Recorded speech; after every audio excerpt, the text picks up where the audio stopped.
Hey there, my name's Evelyn, My name's Samandita. and you're listening to HCI Ideas.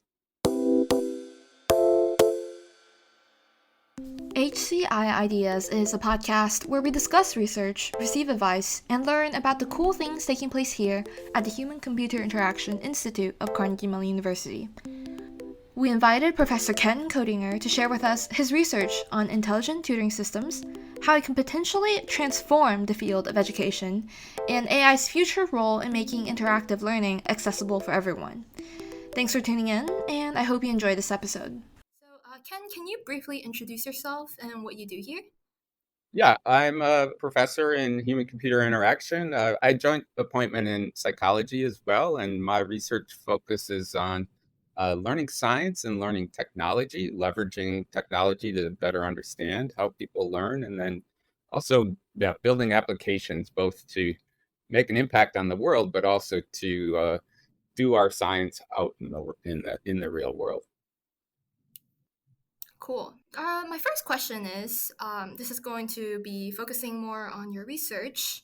In terms of learning analytics, we know that data is very critical to designing the optimal learning instructions. I was wondering, what are like the specific data that's being collected? What are the data that we're interested in learning more I about? think we want data to inform us about how students are learning and how we could help them to learn more effectively and more efficiently, and with more, also with some more engagement and desire on their part to continue learning. I think that there's challenges in, tracking learning, especially as it occurs in informal settings, but even in formal settings like schools, K-12 schools and colleges, there's a lot of learning activity that's going on, outside of the classroom. In fact, most of it is outside of the classroom. Technologies are a way to both support learning and collect more data. I kind of briefly mentioned that earlier. One of the reasons I'm so glad to be fielding our systems is not just that they have an impact, but that does provide a way to collect more data on the processes of learning. I guess, that question could be taken at various levels of detail. When you mean what kinds of data, there's certainly differences between like user interface interactions as one form of data. There's kind of unstructured activities versus structured activities.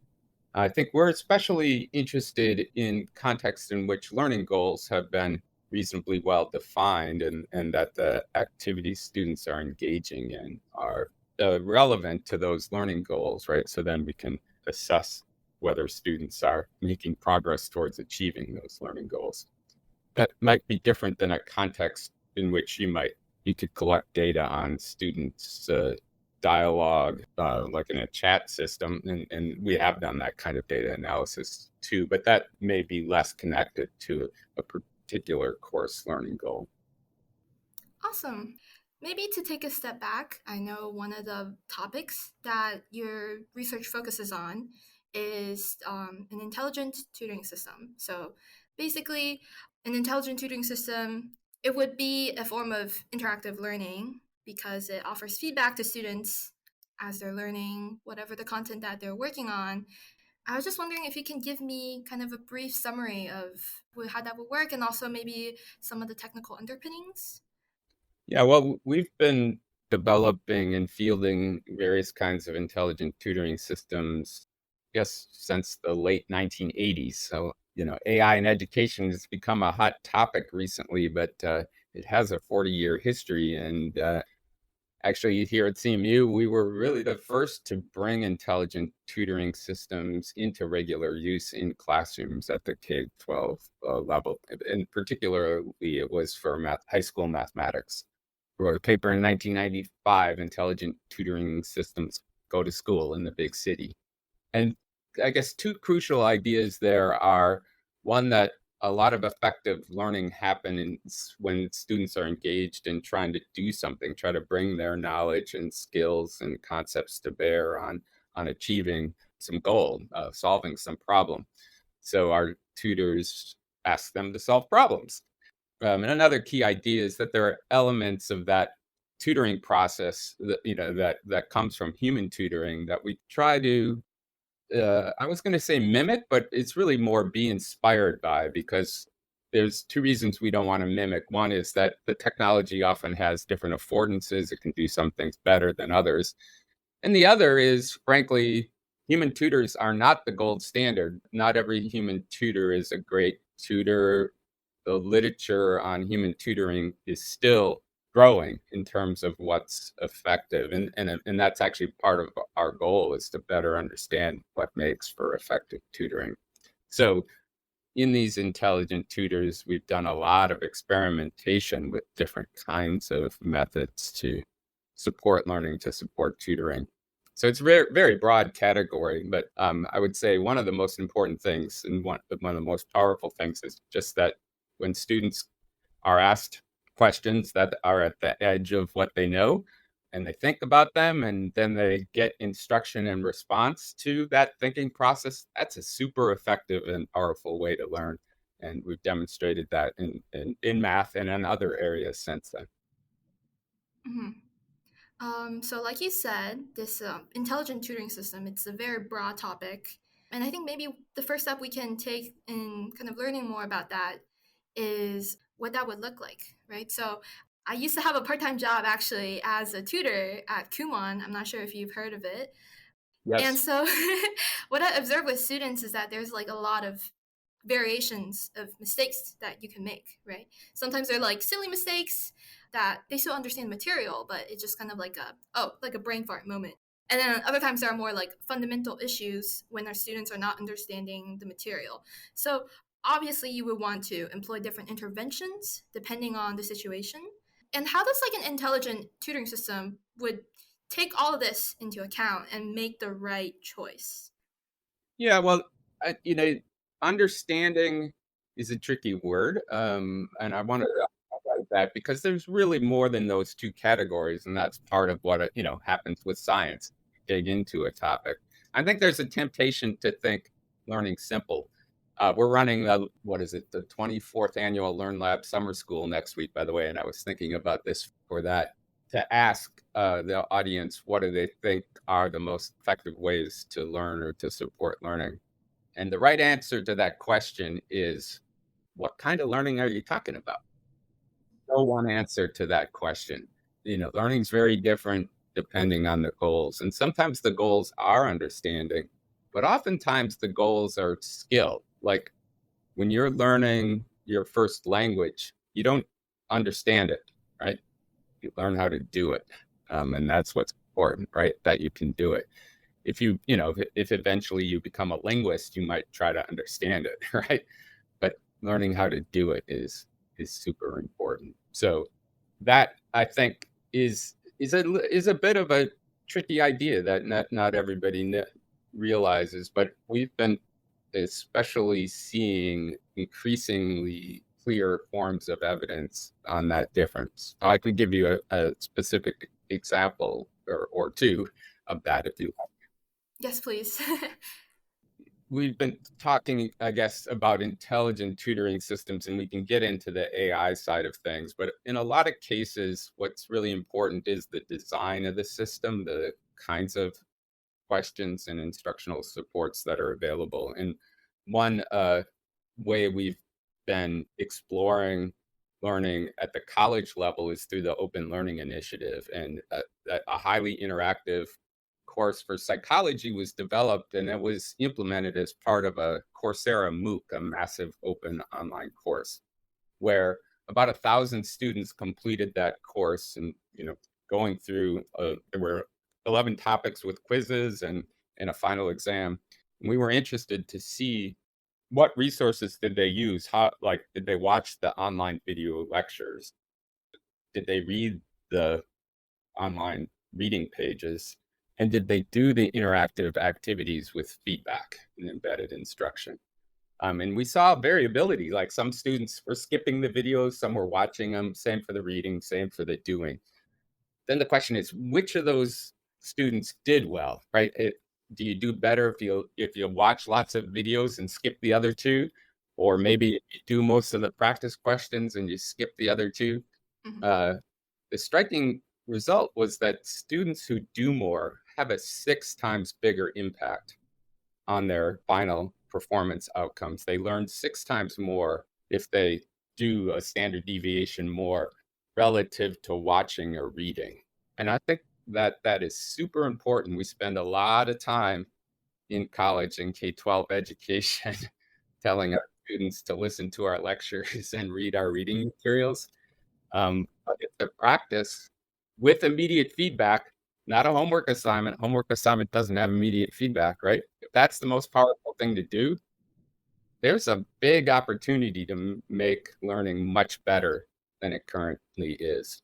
And we've been following up on that idea in a big way. So I hope that kind of illustrates how we can leverage technology to collect data that make novel, even radical insights, and then redesign the world through HCI in a way that can make it better. That's great. So what you discussed earlier with when you're learning and you receive, immediate feedback, that's very effective, for the student. And so I'm assuming that's like within the group of interactive instruction, right? Versus the non-interactive instruction that are less effective, the ones that you don't receive feedback. For example, like just watching a video, reading an article, or doing a homework problem. It's very much like a one-sided activity where I'm kind of the only one doing all the work here almost. I think like obviously like when you realize this difference for parents, you would want your kids to receive a more effective education, and that's why you would look towards finding a private tutor or maybe going to enrichment programs or something after school. But then, like, what you're doing here is that it's very important, right? Because interactive instructions require more resources. You probably have to spend money and time and such. Human tutor, yeah, it's expensive if you were to get a one-on-one human tutor for sure. Right. And so it's definitely like less available, less accessible for everyone. So do you see your work as a step that contributes to lessening the gap of like that cost difference between getting interactive and non-interactive instruction? Yeah, yeah. Well, these intelligent tutors don't require a human tutor. You can get immediate feedback from and again, it can be an online course where the important thing is that the questions should be well designed, well thoughtful, thought through. There's this backward design process, there's cognitive task analysis. Those questions are well designed. They can be multiple choice questions or other clever forms of selected response, drag and drop. There's this misconception out there that multiple choice is only for memorization. Very wrong. Very wrong. If anybody wants to get at least one message from this, it should be that multiple choice are not just about memorization. There's this old idea of Bloom's taxonomy. You can use, talk about evaluation or analysis. You can evaluate different solution options. In HCI, you can get practice on design heuristics by saying, here's 3 designs. Which one do you think is most effective? And a follow-up question, why? Here are 4 principles we talked about good design. Which applies to this design that you did? Those are evaluation and analysis kinds of questions that can be quite relevant to deeper thinking, but students can get immediate feedback.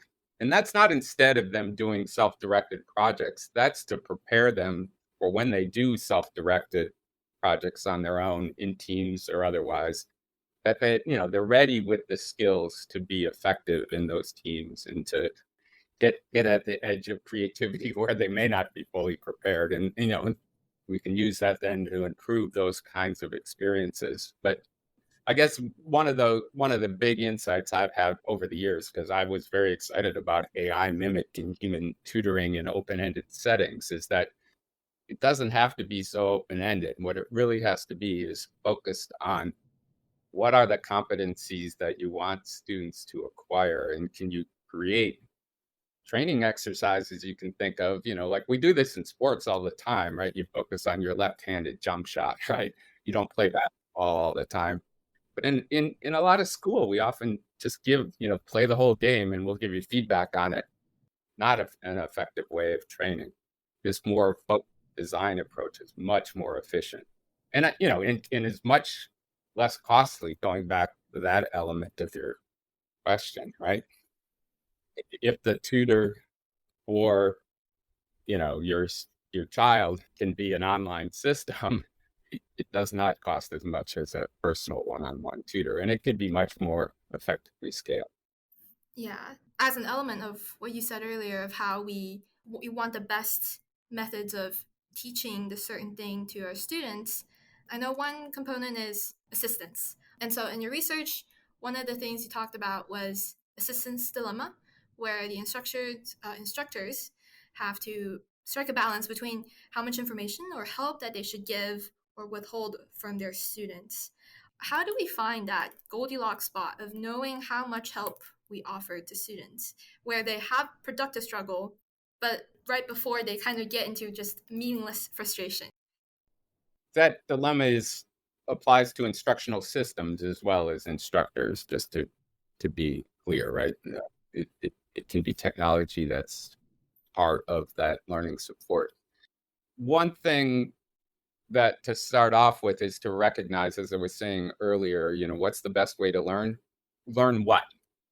The answer is quite different if we're talking about verbatim facts, like learning the vocabulary of a second language. What's the Russian word for peach? You can't engage in pattern finding. There's no pattern, there's no deep rationale.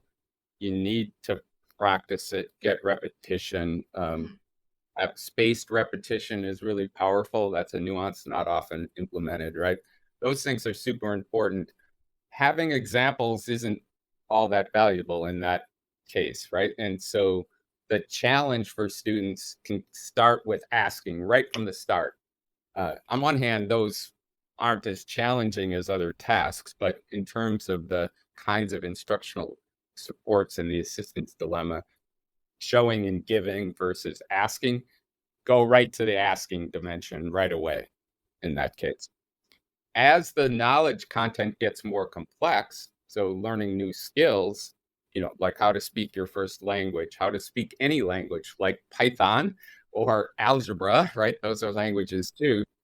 There you have to learn generalizations, and your brain has to pick up on patterns, and you need not just repetition, but you need good selected examples and non-examples, and having, especially if it involves multiple steps, examples that are worked out, and asking the student. And we often spend too much time in STEM courses, science, technology, engineering, math courses, on asking students to solve problems, whereas we should be spending about half the time asking them to study solutions and explain why each step is right. This idea of asking students to explain is one of the things that it is related to the assistance dilemma, and part of our history of work related to that.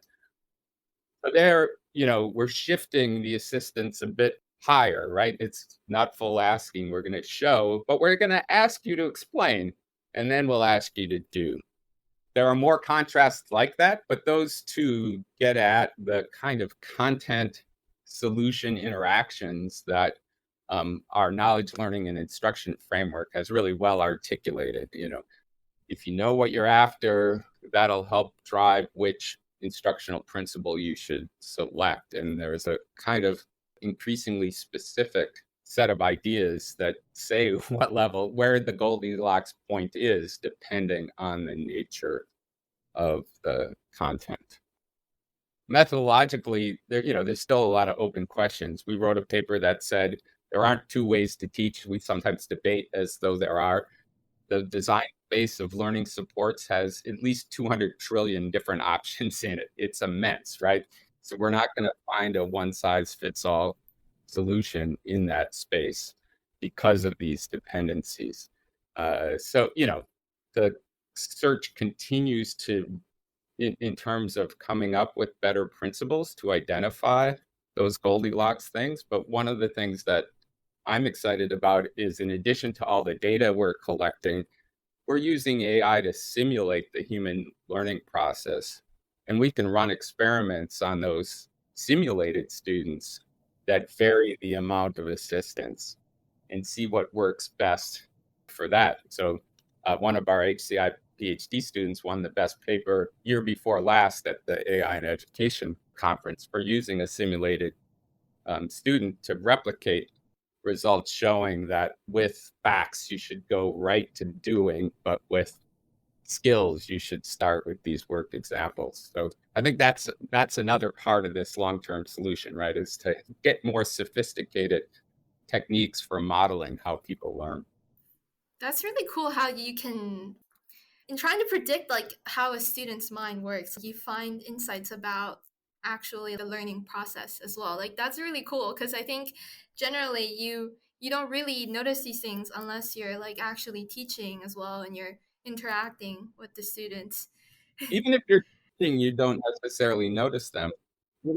I have been, I guess, if I can have a second big message that listeners go away with, it would be we tend to think we know ourselves, but what psychology has shown us over and over again is that we don't know ourselves all that well, right? That there's a lot going on in these minds of ours that are outside of our conscious awareness.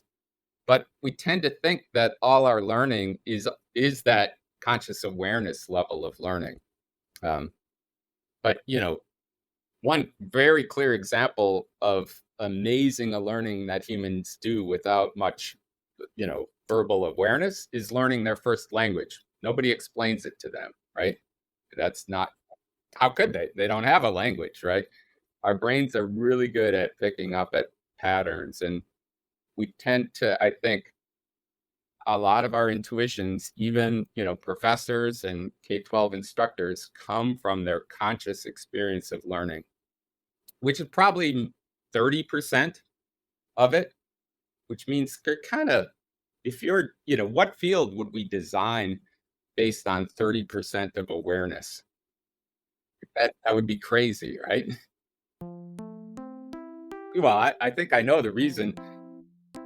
The reason we're willing to trust that 30% when it's about us is because we don't realize it's only 30%, right? We think we know enough. We're fine saying, oh, yeah, with chemicals, I don't understand those. Yeah, we need chemical engineers. Well, why would we need learning engineers and learning scientists? I know my learning, right? Just ask me.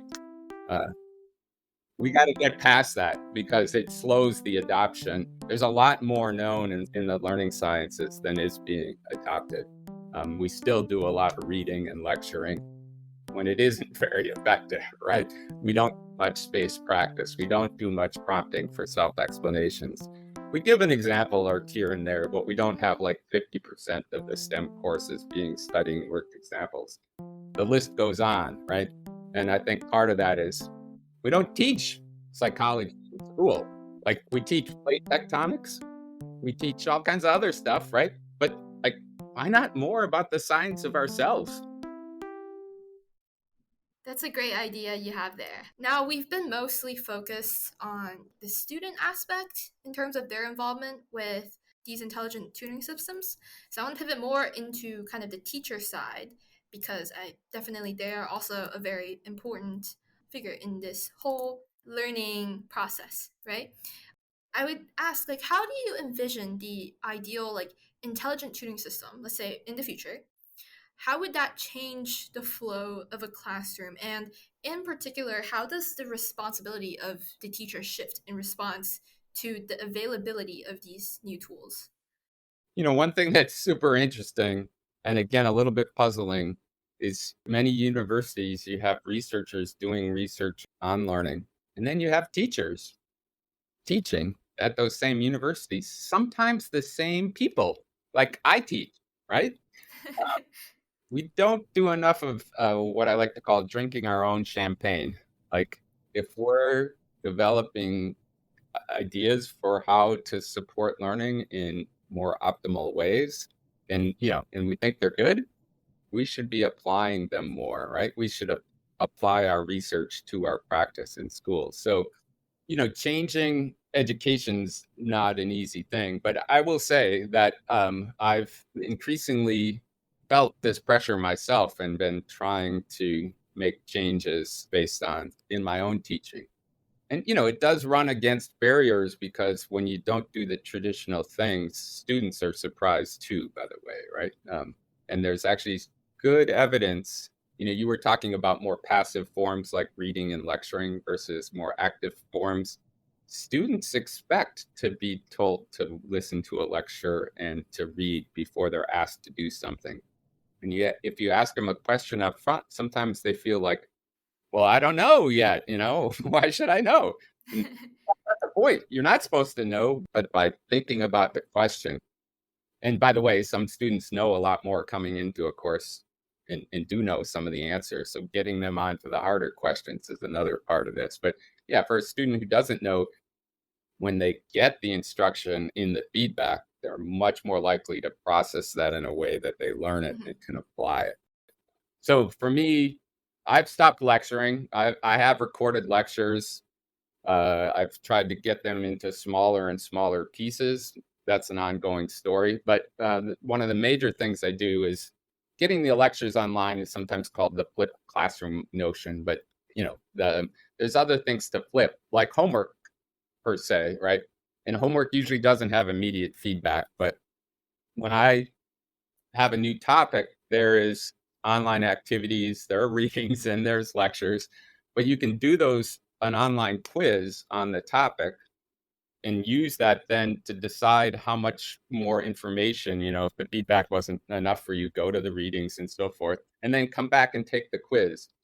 And students can take that quiz as many times as they want before class, for the 20 modules in this particular e-learning design class, right?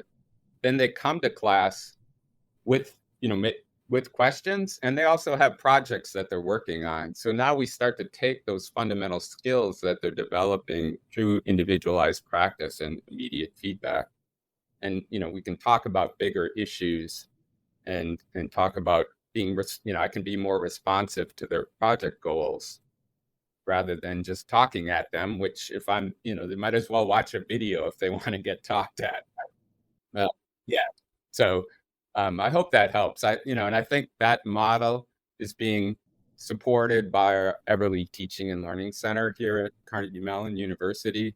And more and more instructors are adopting more blended approaches and more opportunities for students to build their fundamental skills and concepts through interactive online experiences so that they can do the bigger project-based stuff with more kind of guide on the side support from the teacher rather than sage on the stage lecturing. It's pretty cool to hear how like your findings from research is also actually transforming the way you yourself teach your students as well. By the way, in my classes. So that's another part of there's a lot that we still have to learn. And so we should be trying things out, right? I ran 3 A/B experiments in the fall and spring semesters of courses last year, as part of my courses for the first time, by the way. So I that part of my champagne I've only come recently to begun drinking, but doing more embedded experiments in our courses, I think it's just like, we're doing this API for the world, but we're part of the world. Let's apply it to ourselves and make our own practices better.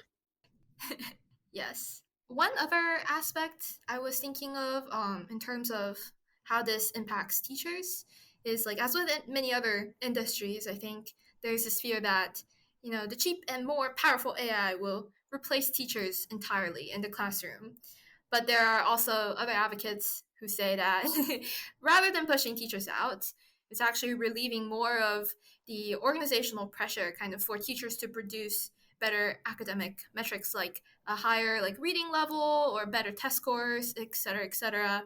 Yeah, I mean, in K-12 teachers are way overworked already. So if we can reduce their workload so they actually have more time to plan, so they have more time to give students individual feedback on self-directed project goals that those students might have, because some of the basic skill acquisition and concept acquisition is happening through online supports, they're going to be able to be much more effective guides on the sides. They can also, it's so important, in college as well as in K-12, right? But K-12 teachers, the best of them do magic with respect to helping inspire kids and convince them they can learn. All kids can learn. We've been collecting some interesting data on that front. I could tell you about, but I think that there's also a lot of research in social psychology on supporting motivation and ways in which kids' engagement and persistence sometimes drops off because of false beliefs on the part of the student. And if teachers are better trained on things like growth mindset and utility value and feelings of belonging and stereotype threat, there's a whole long list of ideas and interventions from social psychology that current teachers don't know. There's plenty of things that they can be doing. And yeah, maybe AI will help with some of that, but AI is in a boom phase right now. It's on its way to a bust. And because the fact that it's 70% correct on intro college level content that's all over the internet doesn't mean it can be doing what we need teachers to be doing on the frontier of things going forward, right? And 70% isn't good enough anyway. So, like, we need AI in the loop, not AI instead of people. I didn't say human in the loop. I said AI in the loop, right? It's substantially human with some AI in the loop. Hmm. Yeah, I think like another argument that I'll often hear is that in terms of younger kids, with the freed up time that the teachers now have thanks to these tools, they can focus on the emotional and social development of younger students as well, which I argue is like we definitely think it's just as important as them being able to read and do like multiplication and subtraction and stuff like that. So that's definitely I think we need to spread the word. Yeah, it's like it's gonna be great. Yeah, and we're training tutors on these social, emotional, motivational support strategies. But on our tutors.plus website, you can go try them out. And by the way, we use some LLMs to give feedback on their attempts at tutoring. But those are likely relevant for teacher training as well, maybe even college level instructors at some point. So, yeah, I think there's a lot of potential to get those ideas out there through online means. And then another thing I wanted to ask is like in terms of the intelligent tutor system, would it be I know there's this worry that it would be like almost this black box, like a lot of other AIs tend to be that the people who are working with it so intimately don't know like what it's actually doing and why and such. For teachers, would they be able to, for example, like get reports from each student or like a kind of maybe a chronological development of like the students learning or such like that? Yeah, when you say would, it's sounding like you say when we have these systems, and maybe you mean when we have generative AI in systems. Because, like I said, we've had AI in systems since the late 80s. Right? And yeah, there are reports. Yeah, and with those more symbolic, more logically oriented reasoning systems that we've employed in the past, yeah, the systems provide quite good explanations of what students know, and they're interpretable. They're designed to be so because we specify specific skill goals, part of the cognitive task analysis to figure out what those skill goals should be. And then that goes into the AI programming. With generative AI, there is a risk that we lose that. And in fact, that is, in addition to its only being some percent accurate, it doesn't know how to explain itself all that well, and it's not built to because it's built on statistics and word frequencies and syntactic frequencies and so forth. It develops ideas of synonyms. It has some conceptual space, but it's not particularly good at logic and reasoning. But there are many traditional AI methods that are good at logic and reasoning. So we need to keep those in mind, right? And so what's going to happen is when the generative AI boom starts to flatten out, it's changed things. There's no question about it. Is it going to put everybody out of work? No. you know, like the MOOCs were going to make universities unnecessary. Did that happen? It didn't happen. No. So we need to be vigilant and clear about this, but I'm not worried that it's going to happen because I think we need those logic, reasoning, explanation capabilities, many of which already exist in a lot of these systems. They just need to be better elaborated, and we can integrate with generative AI. But if we create black box systems, they won't give us scientific insights, and they won't be very good as a partner, as AI in the loop with humans. They need to trust these systems, and not just because somebody tells them they should trust it. It's because the systems are giving a rationale that makes sense, right? And that can be checked. Mhm. One other question I had was like, obviously, these systems are targeted demographic are mostly like younger, like K through 12 students. But obviously, learning doesn't stop and shouldn't ever stop, even after we leave the formal education system. Obviously, there's going to be needs, right, outside of the classroom for like older adults, for example, like employment training or like recreational like learning or whatever. Can we apply like the findings and results and kind of extract and apply it to situations like those? Yeah, no question about it. I mean, part of lifelong learning can overlap with academic training. I think part of it is about access.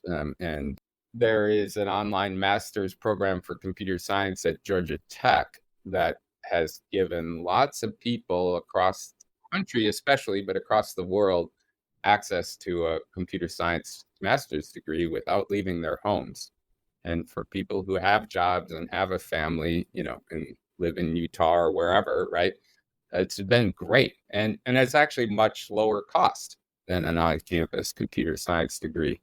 So that's just an example that this sort of thing is already starting to happen, and you know, there's many other forms of lifelong learning. Some of our medals, the master's students in educational technology and applied learning sciences, are exploring startups of various kinds. And one of them is along the lines of supporting online learning. There's so much out there. Like, I love music. I'm a guitar player, and I go to YouTube all the time and find websites, with lessons on particular songs. It's just watching an Eric Clapton, "Wonderful Tonight," how to play the lead on that song. And that kind of instruction is available out there, but it's often not curated in sequence. So this particular startup, Wisdom AI, is allowing you to specify a learning goal, a lifelong learning goal. It could be about something like playing music, or it could be, about data analytics, because I didn't get it when I was in college, right? And it'll structure a curriculum for you based on the fact that there's so much already out there, but also based on the fact that generative AI can help knit things together in a novel way. So there's emergent evidence that this is already happening, but great potential for the future to really support lifelong learning through these technologies. It's a great idea. Now, I would ask you more about metals, but I'm also interviewing your colleague, Professor Marty Lau, next week. So I'm gonna save some content for her as well. And in the interest of time, I will close off with one last question. So we've had 30 years of HCI so far, and a lot of great things has come out of that 30-year period. But we have 30 more years in the future, and maybe 60, who knows, right? So where do you, personally, where do you see HCI as a field, and also HCI here at CMU, headed for the next 30 years? Well, one of the things related to the science of ourselves, as I like to call it, I mean psychology, but sometimes people think psychology in a very narrow kind of box. But there's social psychology, cognitive psychology, educational psychology. There's all, none of those are clinical, which is kind of the box most people think about. There's a lot we're learning about ourselves, and some of that's happening, around collaborations with computers or without computers, or individual. In other words, a lot of that kind of research, like social computing research and our learning science research, is happening in HCI departments. And in fact, HCI was birthed largely here at CMU from a book called The Psychology of Human Computer Interaction. And I think sometimes because of that 30% conscious awareness, we forget how important the psychology is. So I hope that in the next 30 years, we maintain and maybe even grow that arm of, of HCI in a way that, one way in which we've been super successful is in the methodology dimension of psychological research. Almost all of our HCI researchers, like the technical folks writing technical papers at for Chi or WIST know how to run an experiment now. But accumulating knowledge about how we think, how we learn, how we do, how we collaborate, accumulating new scientific knowledge about that, that's harder. And that takes real expertise. And we need to both foster it going forward and recognize it in building collaborative teams that bring it to bear. So that's one element. 30 years is a long time. I guess, in that time frame, I hope that HCI helps to convince the world that we should teach psychology in K-12 schools. That would be one thing that I would love to see, not just HCI do, but the field more broadly. And one of the cool things I think about our bringing HCI around is we've gotten a lot of alumni who are around the world now that we are continuing to grow awareness and of this field and so forth. So we can work together with them on that ambitious goal. I guess another thing I'll put on the table, because it's kind of links to other HCI, is that another dimension of AI and HCI is through sensing and vision, right? We're kind of overly captivated by language-based generative AI right now, but there's a lot of great ways in which HCI is getting out into the 3D world, and one of them is Nezra Yanir's work here on her Narilla system. Really impressive use of AI to help kids learn science by actually doing it like in a physical experimentation kind of way. I think that has huge potential. And to your earlier question, not just for K-12, that's the kind of thing that can be used in training of, how to do 3D additive manufacturing in the future, how to use machines and so forth. So I think in the next 30 years, we'll see a lot of progress in integrating those vision and sensing forms of learning support into many kinds of educational and training environments. Thank you for your response. So that's a wrap for today. Thanks for tuning in, everyone. If you're interested in finding more about Ken's research and what he's doing, we'll be linking some of his relevant papers and website in the description below. Thank you as well for speaking with us today, Ken. Yep, happy to do it, Evelyn. Thank you very much. HCI Ideas is a podcast celebrating the 30th anniversary of Carnegie Mellon's Human-Computer Interaction Institute. If you've enjoyed this episode, make sure to follow us and recommend it to your friends. To learn more about the interesting research done here at HCII, our friends have created a website showcasing the various papers and topics we talked about today, as well as many more. You can find it at hcii30.com.